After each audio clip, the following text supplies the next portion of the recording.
সমস্ত শিক্ষার্থী বন্ধুদের সুস্বাগতম জানিয়ে শুরু করছি বংশগতি সম্পর্কিত পরিভাষার দ্বিতীয় পর্ব।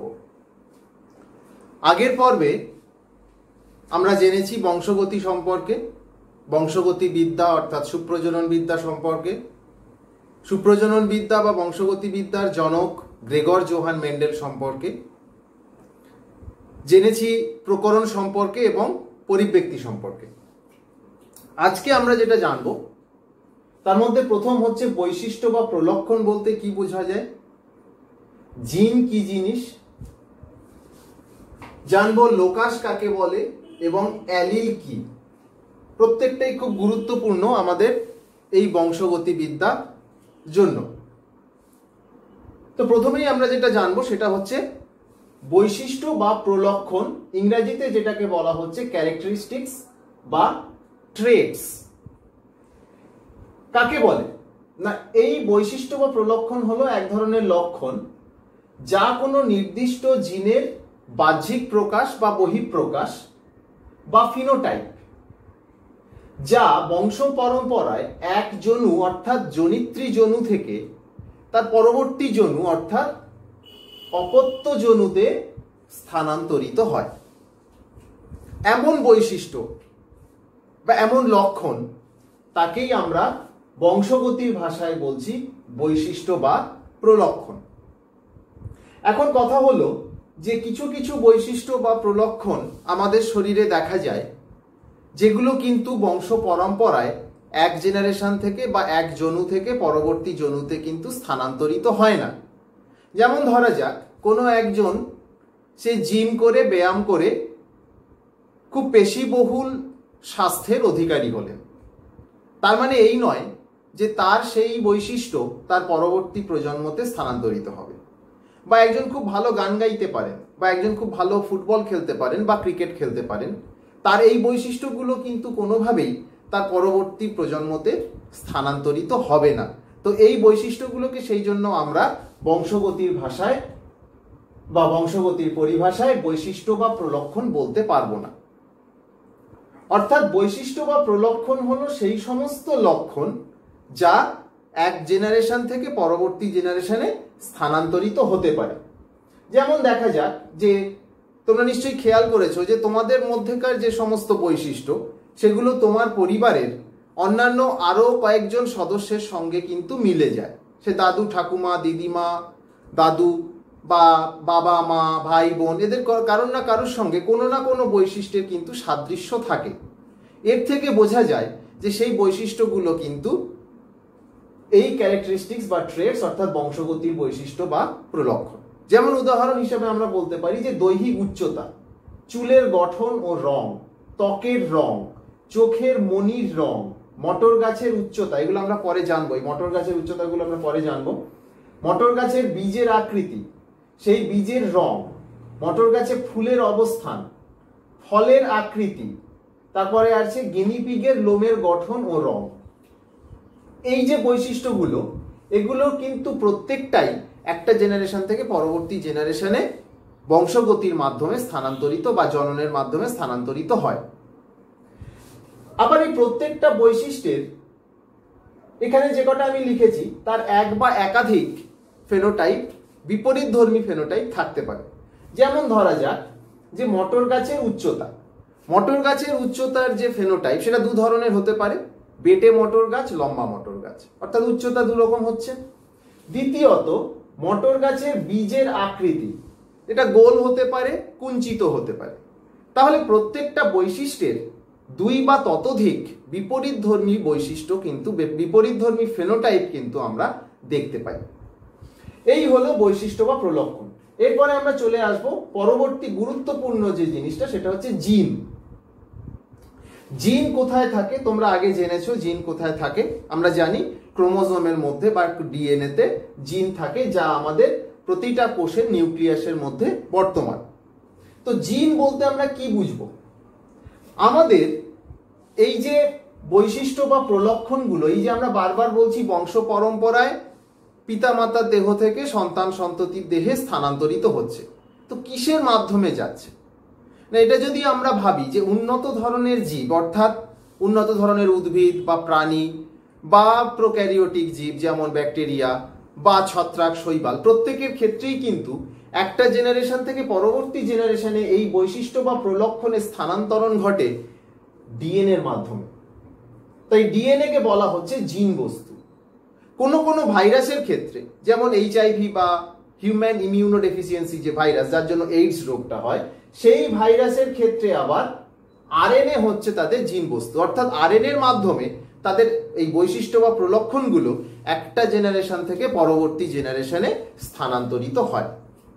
তাহলে এই জিন বস্তু অর্থাৎ ডিএনএ অথবা আরএনএ, ভাইরাসের ক্ষেত্রে আরএনএ এর এমন এক অংশ হলো এই জিন, যা বংশগতির একক হিসাবে কাজ করে, যা থেকে একটি পলিপেপটাইড বা প্রোটিন বা আরএনএ উৎপাদিত হয় এবং এর মাধ্যমে জীবের চারিত্রিক বৈশিষ্ট্য নির্ধারিত হয়।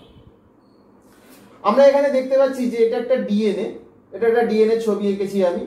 এই ডিএনএ এই যে লাল দাগ দেওয়া অংশটা, এখান থেকে এই আরএনএটা তৈরি হচ্ছে। তাহলে এই লাল দাগ দেওয়া অংশটা হলো এই আরএনএ এর জিন। ঠিক একইভাবে এই আরএনএটা থেকে এই প্রোটিনটা তৈরি হচ্ছে, এই পলিপেপটাইডটা তৈরি হচ্ছে। তাহলে এই পলিপেপটাইডটা আলটিমেটলি তৈরি হচ্ছে কোথা থেকে? না জিনের এই ডিএনএ এর এই অংশটা থেকে। এটা থেকে এই আরএনএ, এখান থেকে পলিপেপটাইড, তাহলে এই পলিপেপটাইডটা ডিএনএ এর এই অংশ থেকে তৈরি হচ্ছে। তাহলে ডিএনএ এর এই যে লাল দাগের মধ্যেকার অংশটা হলো এই পলিপেপটাইডের জিন। আবার এই পলিপেপটাইড থেকে একটা প্রোটিন তৈরি হচ্ছে। তাহলে আমরা আলটিমেটলি বলতে পারি যে এই ডিএনএ এর এই লাল দাগের মধ্যেকার অংশটা এই প্রোটিনের জিন, এই পলিপেপটাইডের জিন, এই আরএনএ এর জিন। তাহলে এই জিন খুব গুরুত্বপূর্ণ একটা বস্তু। এর থেকে এই যে আরএনএ, পলিপেপটাইড বা প্রোটিন তৈরি হচ্ছে, এগুলো প্রত্যেকটাই কোনো না কোনো ভাবে আমাদের কোনো না কোনো বৈশিষ্ট্যকে নির্ধারণ করে। তো সেই জন্যই এই জিনকে বলা হচ্ছে বংশগতির একক। বংশগতির একক, এই যে বলেছি বংশগতির একক হিসাবে কাজ করে, খুব গুরুত্বপূর্ণ। বলা হয় বংশগতির ধারক ও বাহক, অর্থাৎ এই যে বৈশিষ্ট্য বা প্রলক্ষণগুলো, এগুলোকে ধারণ করে এই জিন। এই বৈশিষ্ট্যগুলোকে বা প্রলক্ষণগুলোকে একটা জনু থেকে পরবর্তী জনুতে বহন করে নিয়ে যায় এই জিন। তাই জন্য জিনকে বলা হয় বংশগতির ধারক ও বাহক। কিন্তু আসল ঘটনাটা হচ্ছে এইটা যে জিন থেকে কোনো পলিপেপটাইড বা প্রোটিন বা আরএনএ তৈরি হয়, যে আরএনএ বা পলিপেপটাইড বা প্রোটিনগুলো আমাদের দেহের কোনো না কোনো বৈশিষ্ট্য বা প্রলক্ষণকে নির্ধারণ করতে সাহায্য করে। এই হলো জিনের ধারণা। তো এই জিনিসটা তোমরা মনে রাখবে যে জিনকে বলা হচ্ছে বংশগতির একক। এই জিন সম্পর্কে আমরা আরো জানবো, সেটা আমরা একটু পরে জেনে নিচ্ছি। ওর একটা অংশ হচ্ছে এই অ্যালিল বা লোকাস। এই অ্যালিল সেটা আমরা একটু পরে যাচ্ছি। তো এর পরে যেটা আমরা জানবো সেটা হলো লোকাস। লোকাস কি জিনিস? না এই যে জিন আমরা জানলাম, যা কিনা ডিএনএ এর একটা অংশ, এই জিন ক্রোমোজোমের উপরে একটা নির্দিষ্ট অংশে অবস্থান করে। এই নির্দিষ্ট অংশ বা নির্দিষ্ট অবস্থান বা নির্দিষ্ট বিন্দুগুলোকেই বলা হচ্ছে লোকাস। যে একটি জিন একটি বা একজোড়া সমসমস্ত ক্রোমোজোমের একটি নির্দিষ্ট স্থানে বা বিন্দুতে অবস্থান করে, ওই স্থান বা বিন্দুই হলো ওই জিনের লোকাস। এবং এই লোকাস এটা কিন্তু কোনো একটা প্রজাতির জন্য একদম নির্দিষ্ট। তো আমরা এইখানে আমি লাল রং দিয়ে একটা জিনিস লিখেছি, এটা আমি সবার শেষে গিয়ে তোমাদেরকে একবার বুঝিয়ে দিচ্ছি। তাহলে লোকাস কি? তাহলে লোকাস বলতে আমরা কি বুঝবো? না জিন ক্রোমোজোমের যে বিন্দুতে অবস্থান করছে। ধরা যাক এই আর হলো একটা জিন, তাহলে ওটা ক্রোমোজোমের এই বিন্দুতে আছে, তাহলে এটা হলো একটা লোকাস। ছোট টি একটা জিন, সেটা এই বিন্দুতে আছে, তাহলে এটাও হলো একটা লোকাস। বি একটা জিন, ওয়াই একটা জিন, তাহলে এখানে লাল দাগ দিয়ে যে জায়গাগুলোকে আমি বুঝিয়েছি এগুলো প্রত্যেকটাই হলো একটা করে লোকাস। অর্থাৎ যে বিন্দুতে ক্রোমোজোমের উপরে একটা জিন অবস্থান করে সেটা ওই জিনের ওই ক্রোমোজোমের উপরে লোকাস। এবারে আমরা জানবো অ্যালিল। অ্যালিল কাকে বলে বা অ্যালিল জিনিসটা কি? একজোড়া সমসমস্ত ক্রোমোজোমের নির্দিষ্ট লোকাসে অবস্থিত এই দুটোকে আমরা যদি সমসমস্ত ক্রোমোজোম বলে ধরে নিই, তাহলে তার নির্দিষ্ট লোকাস মানে এই দুটো জায়গাতে অবস্থিত একটি নির্দিষ্ট বংশানুক্রমিক বৈশিষ্ট্যের জন্য দায়ী, কোনো একটা বৈশিষ্ট্যের জন্য এরা দুজনে দায়ী। তো সেই বৈশিষ্ট্যটা কি না, ধরা যাক মটর গাছের বীজের রং, মটর গাছের বীজের রং একটা বৈশিষ্ট্য, এই যে বলেছি মটর গাছের বীজের রং, মটর গাছের বীজের রং, তো তার জন্য দায়ী একটা বৈশিষ্ট্য। একটা নির্দিষ্ট জিনের দুই বা ততোধিক বিপরীতধর্মী রূপ, এখানে আমি কি দেখতে পাচ্ছি, দুটো আলাদা রূপ দেখতে পাচ্ছি, বিপরীত রূপ, একটা বড় ওয়াই একটা ছোট ওয়াই। এই যে বিপরীতধর্মী রূপ, একেই একে অপরের অ্যালিল বলা হচ্ছে। তাহলে বড় ওয়াই আর ছোট ওয়াই হলো একে অপরের অ্যালিল। ঠিক একইভাবে এখানে আমরা দেখতে পাচ্ছি যে এই লোকাসে অবস্থিত বড় আর ছোট আর একে অপরের অ্যালিল, ছোট টি বড় টি এরাও বিপরীতধর্মী, এরাও একে অপরের অ্যালিল। এবং প্রত্যেকেই দেখো যে হোমোলোগাস ক্রোমোজোমের নির্দিষ্ট লোকাসে অবস্থিত, অর্থাৎ এটা যে পজিশন এটারও ঠিক সেই অবস্থান, এটারও যা অবস্থান এটারও তাই অবস্থান। কিন্তু কখনোই আমরা এটা বলতে পারবো না যে আলাদা লোকাসের দুটো জিন, যেমন ধরো এই বড় ওয়াই আর বড় টি দুটো কিন্তু সম্পূর্ণ আলাদা লোকাসে অবস্থান করছে, এদেরকে কিন্তু কখনোই আমরা অ্যালিল বলতে পারবো না। তাহলে অ্যালিল হওয়ার জন্য কতগুলো কন্ডিশন বা শর্ত আছে। কি সেই শর্ত?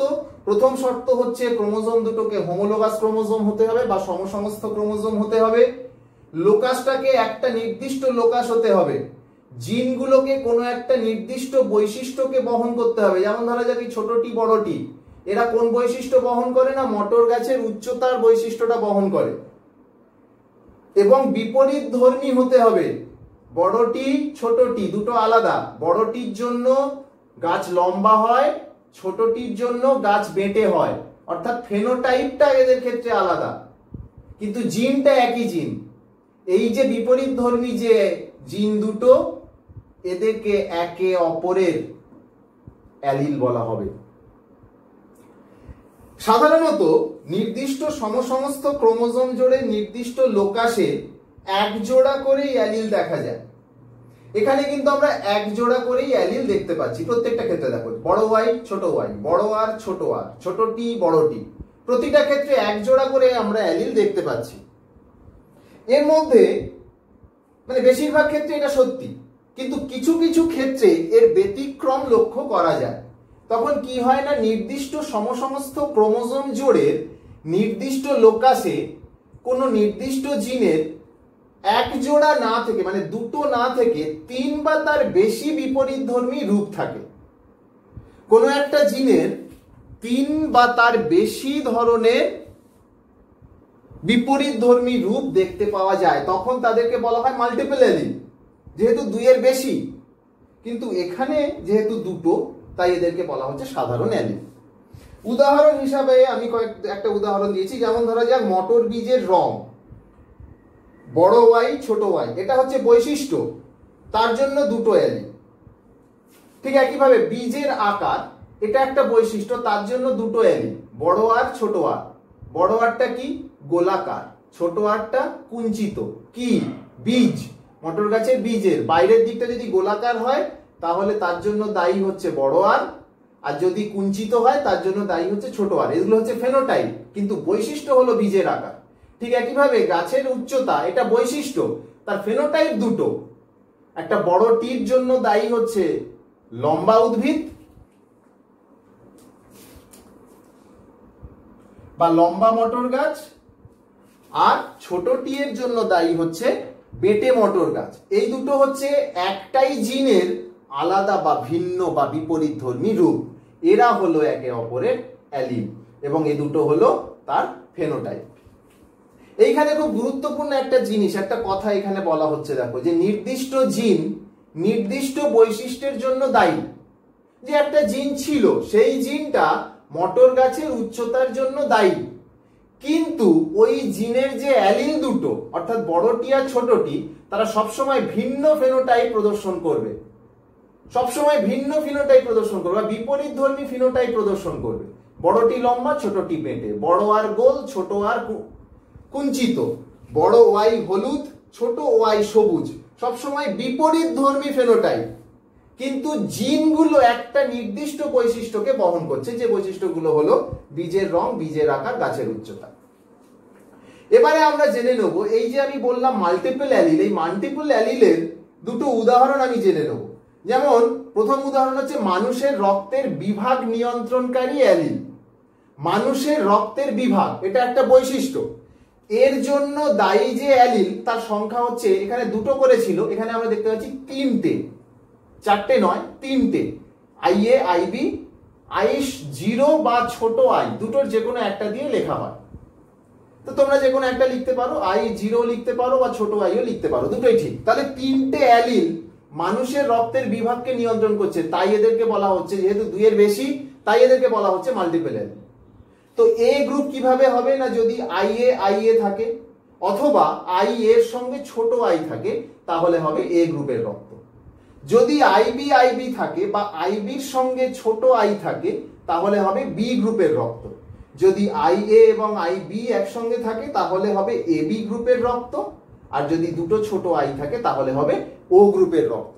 এইভাবে বিভিন্ন চারটে ফেনোটাইপ মানুষের রক্তের ক্ষেত্রে দেখা যায়। বৈশিষ্ট্য একটা, রক্তের বিভাগ, ফেনোটাইপ চারটে, 1 2 3 4। এই চারটে ফেনোটাইপ কিন্তু, মানে এখানে এই কথাটাকে বারবার করে তোমাদের মনে রাখার কথা বলছি যে জিন নির্দিষ্ট বৈশিষ্ট্যের জন্য দায়ী, কিন্তু তার অ্যালিলগুলো সবসময় আলাদা ফেনোটাইপ প্রদর্শন করবে।